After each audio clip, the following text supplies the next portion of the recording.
You are now tuned in to Go Time Dolphins with Charlie Touche and Kadeem Simmons, the Miami Dolphins podcast that's for the fans and by the fans. Gotta make them lose their mind when it's your time. And it's show time. Going all out when it's go time. Go. I ain't wasting no time. Gotta make them lose their mind when it's show time. Cause it's your time. Lay it on the line when it's go time. Go. Don't waste no time.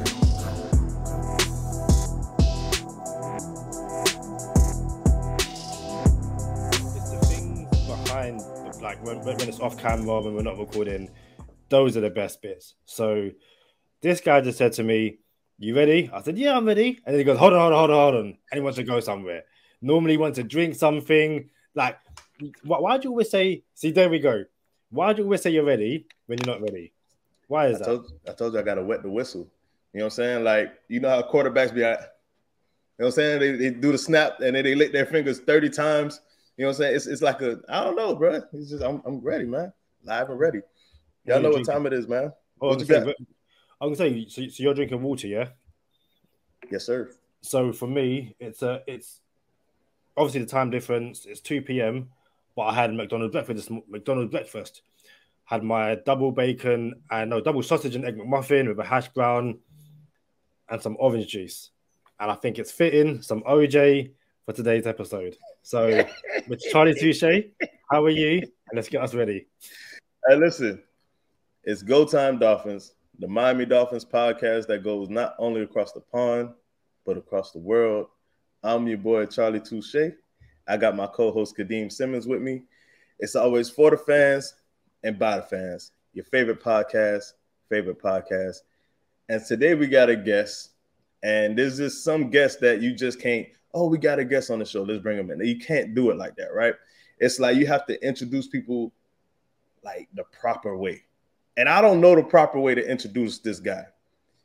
But we're going to bring him in. And the things that we have for this man to take time out of his busy day and what he put into the franchise and the history of the Miami Dolphins, we can't be more thankful. Ladies and gentlemen, boys and girls, children of all ages, OJ McDuffie.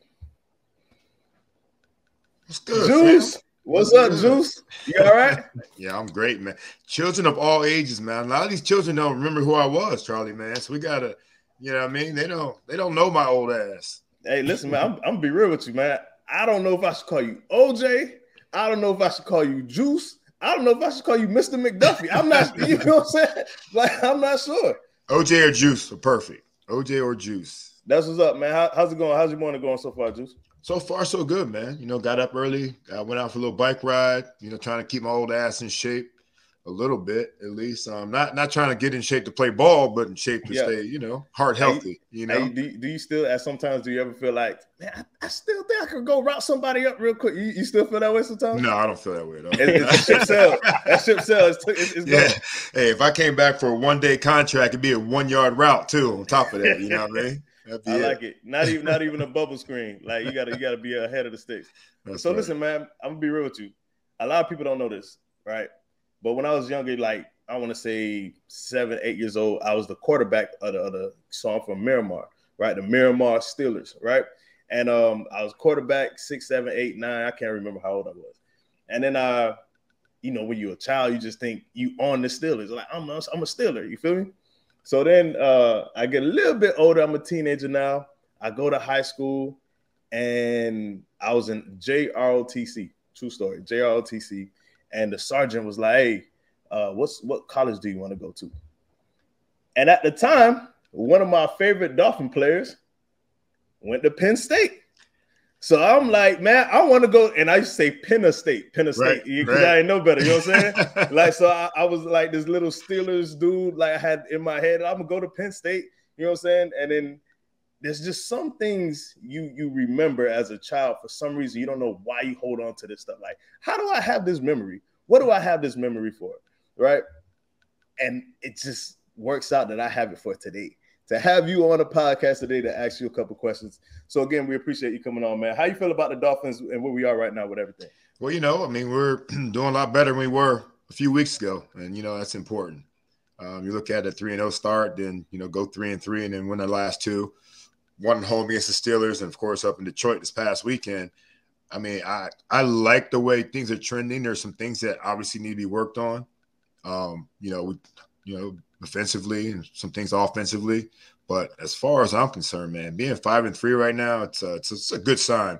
We've won some games I think we weren't supposed to win. We lost some games I didn't think we should have lost. But 5-3 is not a bad position right now. You say 5-3, I'm like, you're a former player, 1 week at a time, all the good stuff. And we got podcasts. We don't have to do the 1 week at a time. I'm like, bro, we're supposed to be 8-0 right now. You know what I'm saying? Like, yeah. You see what I'm saying? But nah, I get it. Listen, man, you played with probably the best pure passer to ever play in the NFL, and Dan Marino. What was it like to be in the huddle with Marino, and what did he ask of his teammates? Yeah, it was a lot of fun, actually. It took me a little while to get in there. Being a young guy from Penn State, Pitt and Penn State, we don't get along very well. So, Danny wasn't going to throw me any bones right away. Yeah. But the bottom line was, to get in that huddle with Danny starts off with, knowing your stuff. You know what I mean? Knowing what you're supposed to be doing. If you don't know what you're doing, you're not going to be in that huddle. So that's the most important part. Being where you're supposed to be, when you're supposed to be there, and then, of course, getting your head around and catching the rock whenever he throws it your way. So he demanded a lot of us, man, but mostly he demanded of us was knowledge of what's going on. Play calling, adjustments, checks, hot routes, hot reads. For us, for more importantly, the hot reads are way more important than anything because Danny did not want to get stuck with that ball, and I didn't break it off when I knew I was, hot my way. Or a running back that doesn't pick up the block. Bottom line is do your job. That's all he wanted. Everybody do their job, and that was the reason for a lot of success we had as an offense. Go ahead, Kadeem. Yeah, you played, on the offensive side of the ball, but there's one player. So I've been a Dolphins fan for the past maybe 7 or 8 years. Mm-hmm. Being in London, NFL wasn't that big. Miami Dolphins, I had no idea who they were. I'd heard of Dan Marino, heard of the odd stuff. But as being a somewhat new Dolphins fan, looking back at these past teams and stuff like that. I told this man, stop saying new Dolphin fan. 7 years is a long time. You have a Dolphins podcast. You are the above average fan if you have a podcast, Kadeem. Right. Come on, you got to own it, bro. Go ahead, man. I can be above average, but I'm still somewhat new. One of my favorite players was Zach Thomas. You were fortunate enough to, be on the same side as him. What was Zach Thomas like? And also, every single year, Dolphins fans, and I'm sure, former players say the same thing. Why isn't this guy in the Hall of Fame? Yeah. Zach is that dude, man. He's one of those dudes, man. There's a lot of dudes that you want on your team, no matter what you're playing. Zach is one of those guys, man. We play basketball at my house, pick up basketball games at the house, and the whole team just come over. And Zach would come over. Zach's not the most he's not the best shooter in basketball, but you want him on your team because if he's playing defense against you, you're going to pay for like you're a running back from the other team, So, Zach is that kind of guy, man, that just works his ass off constantly. He was in the film room more than anybody. Now these kids, and I call them kids because they're like half my age, can take anything they want home on a tablet or even you watch it at home on the, on the big screen.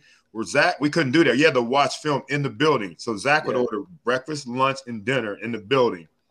And the thing that was best about Zach is everybody talks about his size. You obviously can't measure his heart, but nobody's smarter on the field than him. Even the great Peyton Manning talks about how, every time he'd check, Zach would check, because Zach was on the same page. Now, you ask Zach that question, Zach would say, I was just checking just so he thought I was doing something. I wasn't really doing anything on it. But it seemed to work out pretty well because you got the great Peyton Manning, talking so well about Zach Thomas, man. Just Zach in general, his numbers don't lie. Look at his numbers. Look at what he's done, and you compare it to other guys that are in the Hall of Fame. It's ridiculous that Zach is not in the Hall of Fame right now, And, there are a lot of guys, too, that were, overachievers. You can consider Zach an overachiever. Small guy out of Texas Tech, late round draft pick. Jimmy Johnson saw a dude, and I saw a dude, too. Let me just go back real quick. Zach played against Penn State that year at Texas Tech, his senior year. I think dude had like 22 tackles. So I knew that dude was good. You know what I mean? I knew this dude can play right here. You know, so what a steal we found when we that we got when we got Zach, man. But I mean, his knowledge of the game, I was just watching the Sean Jefferson clip. Do you see that clip when he knocked Sean Jefferson out? I love Sean Jefferson, a good friend of mine. Zach's debut hit. If you get a chance, check it out on YouTube. He might be fined and maybe even, even kicked out of the game these days for the way he hit Sean Jefferson, man. But that was the Zach all the time, man. 100 miles an hour, bringing that shoulder pad, and just a pit bull. And that's it. And he's also a great friend too, man. Off the field, you would never imagine he was like that because he's such a nice guy.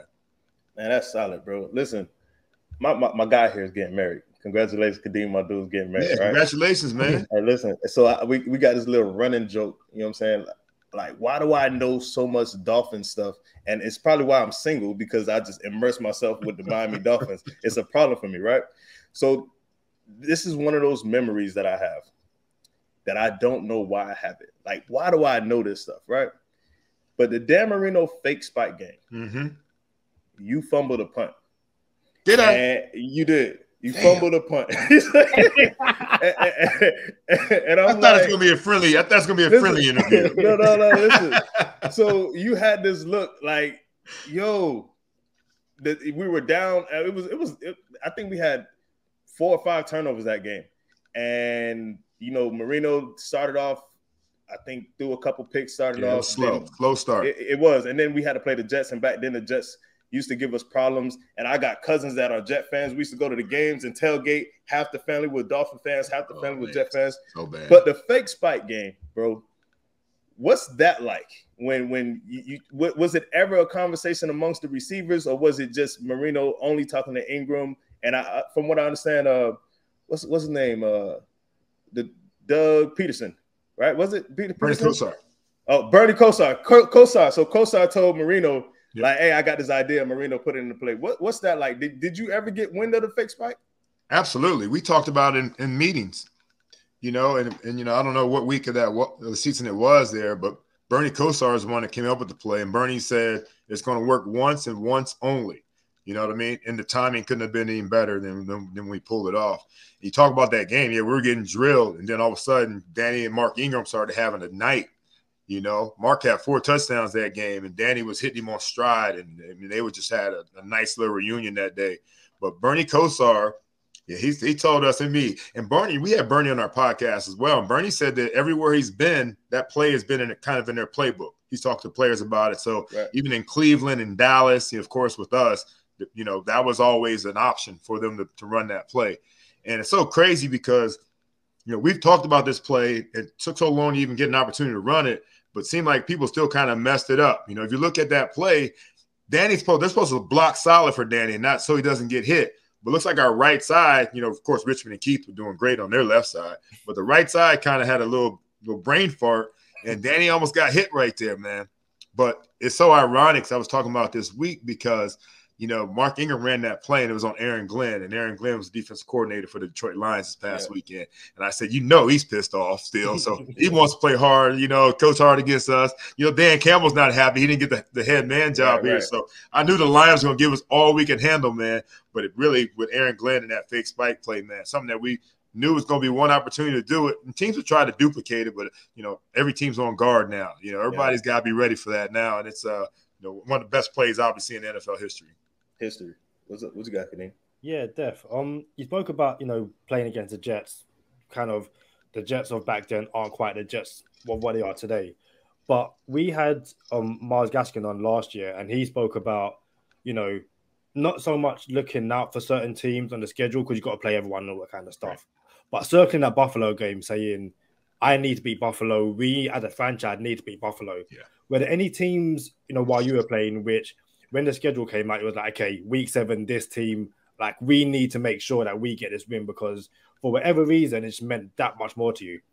Yeah. I mean, for one, you look at first thing you look at is your division schedule, and those are always games you have to figure out how you're going to win them. You want to go undefeated at home. So remember back then there was 5 teams in the AFC East as well, as so Indianapolis Colts were there as well. So you want to win all those games at home that you have against those 5 teams. And then you want to try to steal one on the road, and you got to beat up on somebody twice. So if you can get out of that whole situation, with the 4 wins on the road and 2 more at the house, you got, man, put you at 6-2 or 4-2 in the division, which is really what you want to be, 5-1, or so on and so forth. So you always circle those games. But then you got to look at games like, for me, if we ever played against the Cleveland Browns, that's hometown for me. We got to bust that ass, We have to. It's a must. It's because I got my whole family and friends in the stands, and they used to be Browns fans. Now we got to make sure we handle that. We're playing against Pittsburgh or playing against Philly, right? Where I went to school at Penn State. Or, of course, you're playing against Dallas. Those are always games that you want to win because, the rest of the country is rooting against you. There's always certain games that you look at, and you try not to go, ahead in schedule because you're supposed to think about 1-0 every day, but you still want to look at that thing and see, like, look, I can't wait till week 15 when, we're playing in Kansas City in that weather and see what we do, and I push, get into the playoffs. So, different reasons I'll look forward and circle certain games, but for the most part, it was about that division and then any team close to me. So we're in a place now where in the past couple years, we haven't felt great about, potentially this and potentially that and the potential. And now all of a sudden, you hear names like Jerry Rice and T.O. or Torrey Holt and Isaac Bruce. And then the next 2 names you hear is Tyreek Hill and Jalen Waddle. Is it safe to put these boys in the same conversation as one of the best duos ever? Is it too soon? This year, you can't argue their numbers this year, right? I said this too because they talk about them and the Marx brothers as well. Duper and Clayton. Mm-hmm. I said, they asked, are they Waddle or Waddle and Tyreek? Duper and Clayton. I said, if they can do this for another 7 years, yeah, absolutely they can be that. So this year is like unbelievable what they're doing. What's unbelievable is what Tua's been able to do with them, Teddy's been able to do with them, Skyler's been able to do with them, but obviously, more importantly, what Coach Mike McDaniel's been able to draw up for these guys as well. So these guys are incredible, and they're on a tear, obviously. So we need to see that over, 5-6 years, and that'd be, they'd be if they can do what they're doing, obviously, in the next 5 or 6 years, they're better than any duo you just talked about. So you just brought up Coach, and that's a perfect segue because I wanted to bring up Coach, and if we're being candid, he's only been the head coach of the Dolphins and played in 9 weeks, really, right? Or 8 weeks. This is going to be his 9th week. And one can argue he could have been 8-0, right? But we're 5-3 now, and it is what it is. So there's little glitches maybe that we could still iron out. But then if you see how I think last game was one of his best call games so far in his early career. How do you feel about Coach, and where do you think he could take us? Man, this is just year 1. You said it, through 8 weeks into the regular season. Just imagine a whole nother offseason, a whole different, group of guys you might want to think that might work better for the system. His mind obviously is unbelievable, and he's got a quarterback in Tua that can deliver what he wants. Then you've got Waddle and you got Tyreek. Whoever has like 2 receivers that like sub 4.3 guys that run great routes, that have great hands, and you got an accurate quarterback. It's like it's a match made in heaven. And Coach Mike McDaniel, I think he's enjoying all the opportunities he's getting to draw things up. He draws some amazing plays up in the center. I was looking at Waddle's touchdown on the slot fade, and just the whole design of that play was like ingenious. They're in a bunch situation. You got Tyreek running like a 7 to 10 yard in. You got to run in a stop route on the outside, and you got Jalen Waddle, one of the fastest guys out there, running an inside fade route. What's the defense going to do? If Tyreek's running that in route, you got to jump that. And that gave Waddle the one-on-one. And the hits held the corner on the outside. He's got to have so much fun being able to draw stuff up for guys that can get off the ball and then get there fast. So it's amazing what he's doing as an offensive coordinator. Coach is real different. He's pitching to dives. Like usually when you see a pitch, it's a toss and it's off tackle. So right. when you pitch straight back and it's a dive, the linebackers got to honor that because they see the pitch and that one split second, like thinking, oh, this is off tackle because he pitched it, but it's really a dive. And it sets up the blocks perfectly. It gives those guys angles, or gives our offensive linemen some really good angles where you don't have to always power somebody, but if you get them in the right angle, then you can move them because they already got that momentum going that way. So he's brilliant with that. It is wild. Yeah, and obviously you mentioned QB1, Tua. and just the way he's been dicing, especially since coming back off the injury and stuff like that. We spoke about on our last episode how in clutch moments on third down, Tua just seems to hit a complete different level. And according to stats, just this season alone, on third down, he has a passer rating of 142.7, 492 yards, and 7 touchdowns in 6 games. What do you think makes Tua so special, or not just, third down, but what he's doing in this offense so far this season? Yeah, let's start with third down. I love third down myself when I was playing. It's the most important down, I think in football at times. First down, of course, you want to get as many yards as you can, but third down is the one that keeps the drive alive. And so, I was been – Charlie, this, and Kadeem, I was accused of being a possession receiver. I'm like, yeah, I make sure we keep possession of the football. Yeah, right. You know what I mean? Call me that all you want. They thought it was an insult. I like it. I think the reason they're so successful is the emphasis they put on it, because they know how important that down is. Different things that you do, first and second down, that you can't do on third. So on third down, your focus has to be laser sharp on third down. And I think Coach McDaniel and I think Tua for sure is laser focused on, what needs to happen in order to keep that drive alive. And so I think the importance of it is what makes them thrive. And I think that they must really work on that a lot in practice. And you look at the play sheets that you see, I bet there are so many more third down plays than there are first and second down plays, because they know how important it is and down and distance. We talk tendencies all the time. When you're studying film, you look at teams' tendencies. On third down and 8 to 10, they play this coverage. On third down and 5 to 7, they play this. So all those plays are designed to beat those coverages and all those different situations, and they know how important they are. So I'm sure they focus a lot on those. What's a quarterback-receiver relationship have to look like to be successful? I think it goes back to what I said about Danny and I. Just – in order to be successful, you've got to be on the same page. And here's the thing about it. Being on the same page starts pre-snap. So I can look at Danny and Danny can look at me and we can see where they are. And we know what the tendencies are. Like I was just talking about, a 3rd and 10 situation. Here's what they usually play 50% of the time. So I got a 50% chance of getting this right on what they're going to play right now. And then so we put our plays in to mimic what other teams have done and show how these guys might check to something. Might be a motion, might be lined up in the slot, might be lined up in a bunch. So bottom line is, if you see that and before the ball's even snapped, you're on the same page, then you've got an opportunity, to get this thing right before, the ball's in our quarterback's hands. And so for us, being on the same page, being able to read the coverage, before the ball's even snapped. And then once you get out there, you make that adjustment and be ready for the football. So being on the same page, and like I said earlier, being where you're supposed to be, when you're supposed to be there, and everything should work out great between a quarterback and a wide receiver. Man, hey, listen, I'm taking notes over here, bro. Like, so when it's time for me to be a high school football coach, I'm ready. You know what I'm saying? Like, I got it. You know what I'm saying? Getting it from the best of the best. So here's something that I'm not ready for. I'm going to be real with you. The penalties of late is unlike any Dolphins team from the past few years. Yeah. How do we fix it, right? Like me and Kadeem on the last episode, we like, bro, the only thing I got is the bench or player, right? But then it's a lot of people, right? Yeah. And then I'm like, Kadeem, my boy done suggested that coach hire someone like a assistant coach just to fire him on purpose. Like, hey, man, hands got to roll. You know what I'm saying? Like, how do we fix these penalties, bro? Yeah, you know what? The best thing about the penalties we had, they are fixable.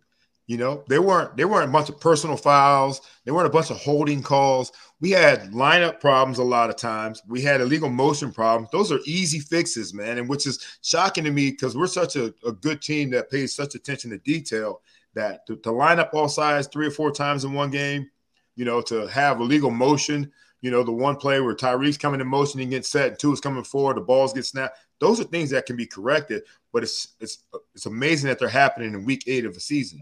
Those things should not be. Those are OTAs type of deals you work with. Alignment's easy. Every single practice the Dolphins have, they have real officials out there. So they have. It's not like they're out there just lining up on their own, and they have real officials out there doing the practices as well. So that lineup part really is. And check this out. Most of these guys have been playing football since they're 8 years old. Charlie, we know how to line up. I'm telling you, bro. I mean, for X to be off sides, lined up. I mean, that's. I said that. Like, if you on the line, bro, you come to the line and the referee is. All you gotta do is ask him too if you want. Like, just ask him. Point at him. You know what I'm saying? He'll let you know if you're good or not. The D line is looking at the ball. You're on the ball. Right. So I don't know, man. It's all fixable though. All fixable. For me, that was I couldn't do it. So then, the crazy part, Charlie. I'm sorry to interrupt you. Was they had like 8 or 9 of them that they declined on us. Yeah, in the first half. In one half. Yeah, man. You got some more, Kadeem? No, I'm watching you two go back and forth. This is brilliant for me because like I said, I know I'm above the average fan in terms of having a podcast, but these aren't my these aren't my Dolphins. Like I'm unfortunate enough. Yeah. Hey, look, hold on. Hey, we got a quote on the podcast. You don't have to be a lifelong Dolphin fan to be a diehard Dolphin fan. You know what I'm saying? You keep minimizing yourself. You know what I'm saying? Hey, so I didn't know I was going to bring this up. So I used to live off of 29th Avenue. The stadium's on 27th Avenue. So I used to sit on the top of my roof and we used to be able to see the Jumbotron, you know what I'm saying, from the roof. You feel me? So when I met Kadeem, I went to London and I met Kadeem. Kadeem had a Kiko Alonso jersey on. Yeah. Had a Kiko Alonso jersey on. Hey, Dolphins, like, you know what I'm saying? He's like, I'm from here. Where you from? I'm like, we from Miami. You know what I'm saying? It's me and a couple of other homies. And then ever since then, we chopped it up, started the podcast. Man. You know what I'm saying? And now we not only across the pond, but across the world. So, yeah, man, bro, you 7 years in. I got a question for you guys real quick. What's up?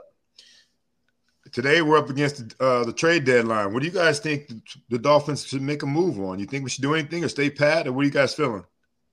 I'll let you go first, Kadeem. So, I've been of the belief that I would like at least another offensive lineman. Teron Armstead at left tackle, excellent job. Robert Hunt, excellent job. Connor Williams, excellent job. Lee Meichenberg's still learning. He's been moved all about the place, and we're thankful that his injury isn't too bad. And I also think because Tuba's left-handed, he's the right tackle is such an important position. Obviously, so I think right now with the injuries, if we could bring in someone else to make things a bit better, and I think also the same side, DB, we've seen Brandon Jones, unfortunately, looks like he's out for the season. No idea we're going to get Byron Jones back. So a bit of help at DB. That's what I'm kind of looking at right now. Yeah. Just to kind of help things along due to all the injuries and stuff like that. That's just my opinion. Okay. So I feel like there are a couple needs. Like, so you have O-line, you have DB, and then maybe a linebacker. But in my opinion, you can mask linebacker. So here's my thing. If you add a right tackle, when Austin Jackson comes back, you could bump him to left guard. Or if you add a center, you added that center, and now you can put Connor Williams to left guard. So any piece you add on the line, you're probably going to fix 2 pieces of the line because you have pieces that you can move around. On top of that, I don't mind, this Bradley Chubb talk and stuff, or they said Kareem Hunt, which I'm also cool with Kareem Hunt. But you're not happy with our backs? You're not happy with our backs? Our running backs? Yeah. I don't think we have a problem with running back. I think the O-line can mesh more. And then once the O-line meshes, then our running game would get there. So I don't mind our running backs at all. But here's the real thing. The real thing is we have San Fran's first round pick. Right. And I think we should move it because that pick is going to be in the late 20s. So I think it's looking that way. It's looking that way now. San Fran's playing some good football right now. So yeah, I get that part of it. And we lost our first round pick. Yeah. For whatever happened here. But I hear you on that. My whole point is I hate, for one, back to what Kadeem was talking about, I don't know how many good offensive linemen are going to be out there on the market because that's one of the hardest positions to find somebody that's quality out there. I do like the fact I think we might have a problem when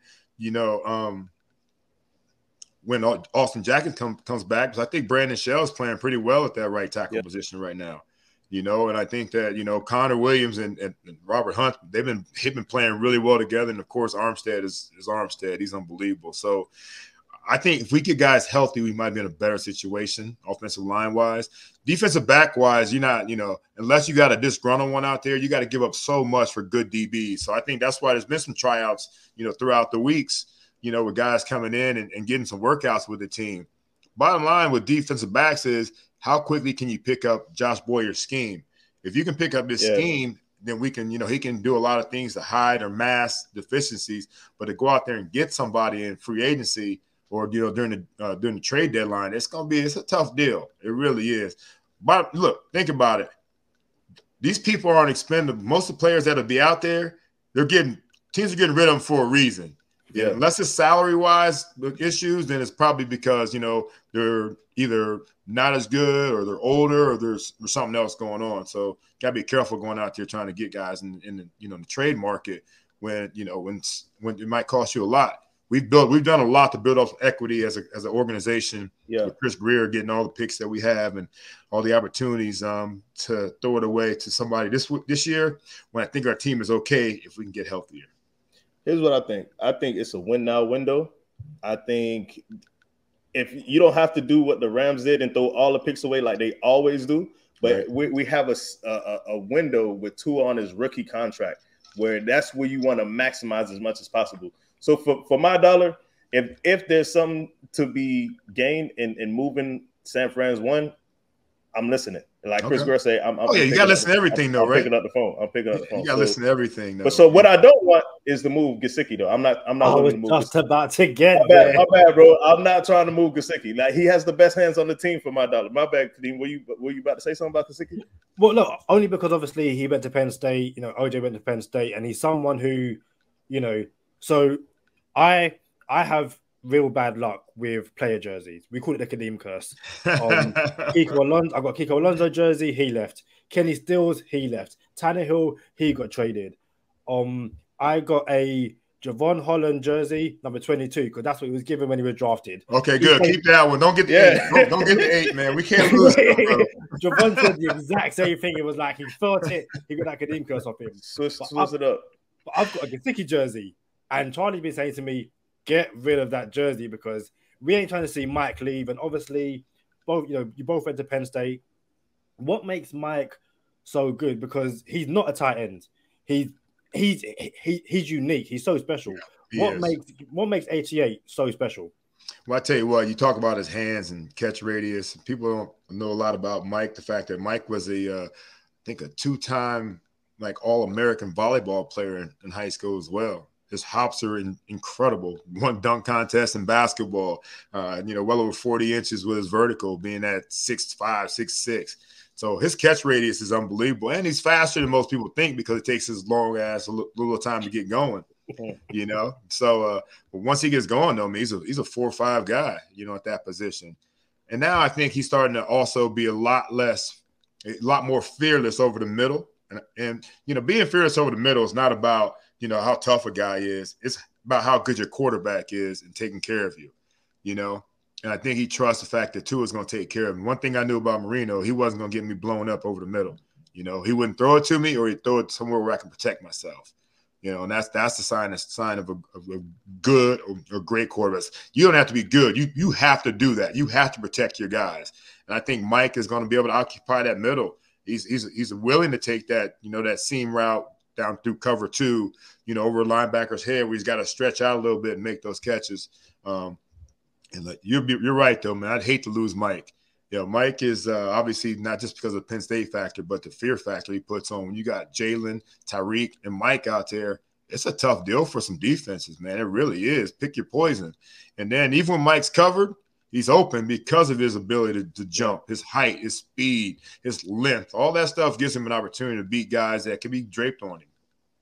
Man, you played in a different NFL too, so to have that security going across the middle, knowing that you weren't going to get rocked, like that had to do. Hell yeah, these dudes got it easy, man. They got it easy, bro.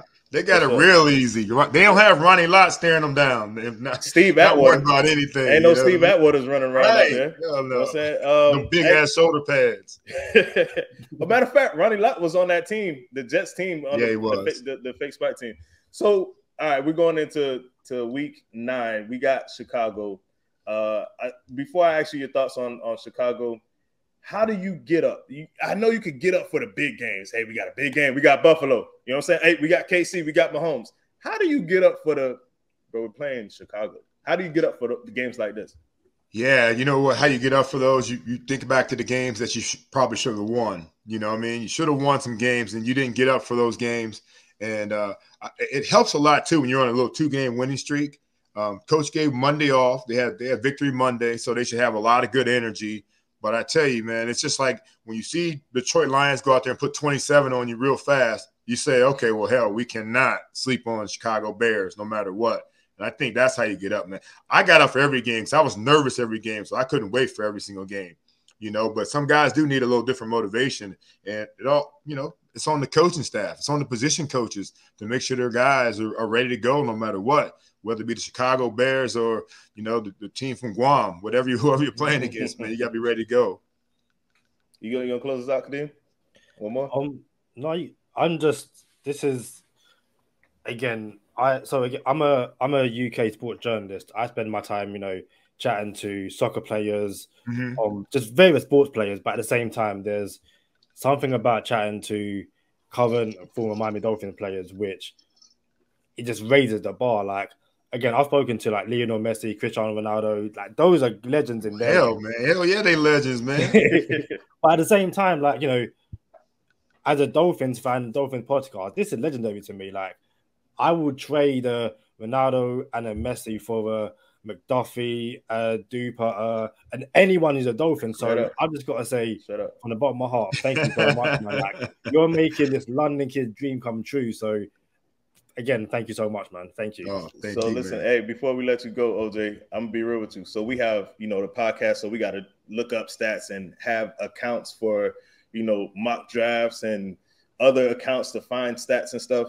And this is a true story. One of my screen names is, I'm not going to put it all out there, but it's Miami McDuffie, and it got some numbers at the end of it. Okay. I'm dead serious, bro, on everything I love. That's hey, let everyone know where they can find you before we go on the bonus side. Yeah, I'm on all my social, OJ McDuffie 81 at OJ McDuffie 81 for my Instagram as well as my Twitter account. And then you can check out our podcast too at the Fish Tank 81 as well.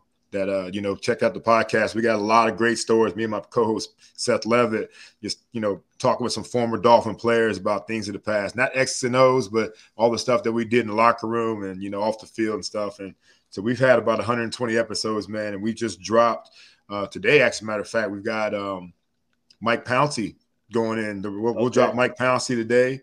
And we had a great conversation with him. And so we just enjoy it, man. We really do enjoy just talking to the guys. Some of the stuff we used to do in the locker room, you know, just sitting around chopping it up. That's what our podcast is about, man. Man, I heard one of these episodes where someone was in a convertible on the turnpike. I couldn't remember who it was. Do you remember? It might have been someone said something about Pete Stoyanovich, maybe.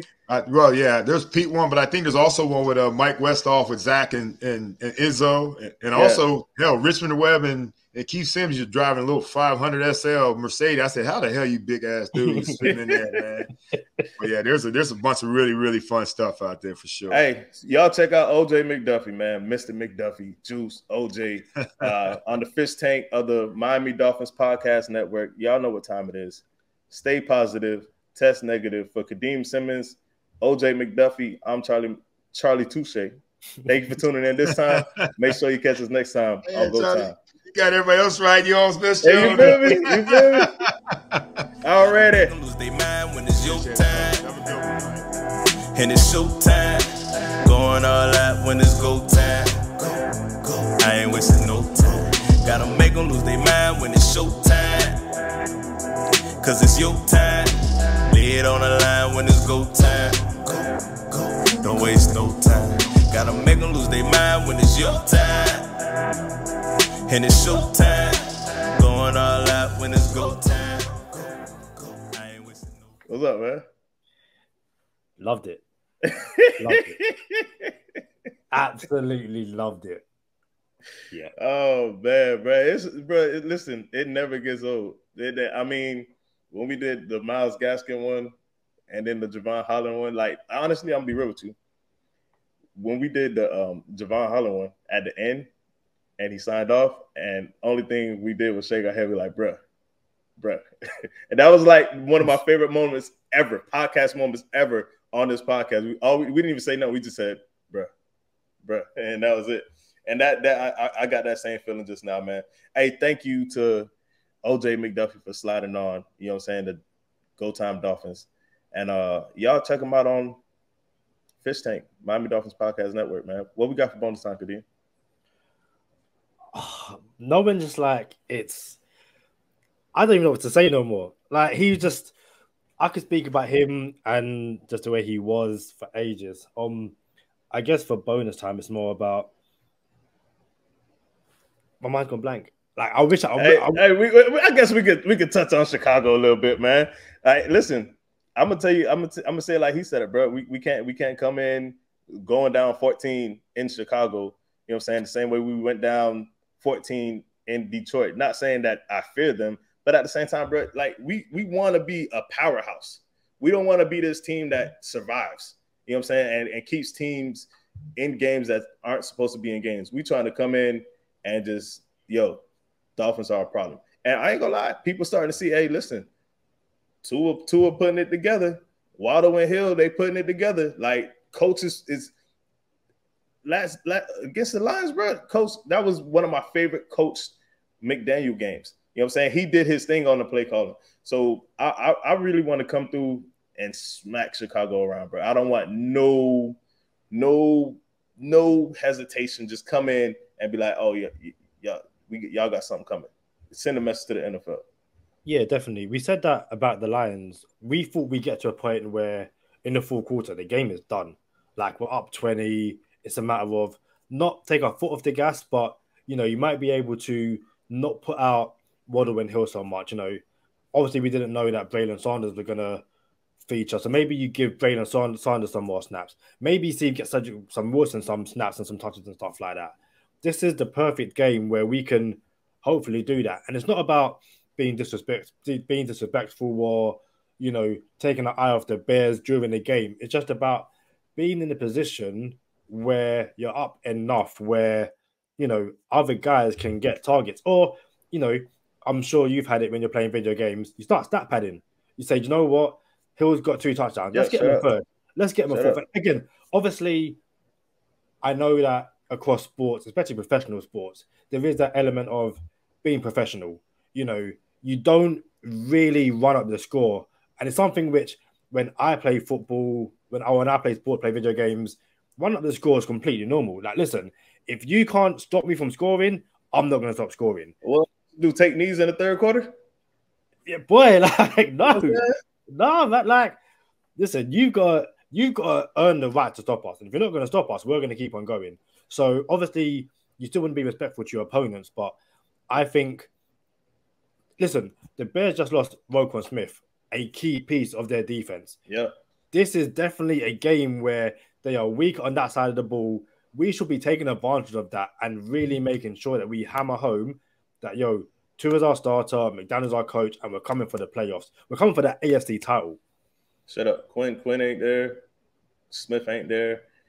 Boy, easy money segment gonna be glorious. This it's gonna be glorious, man. But listen, we getting up out of here one more time. Thanks again for OJ McDuffie coming into the GTD world of Go Time Dolphins, man. And I had a blast, man. Like this, it's moments like this I just hold on to. I'm like, man, me and Kadeem, we just started a podcast a couple years ago. We just wanted to record our conversation talking about the Dolphins. We talked about the Dolphins so much, we just, let's just record it.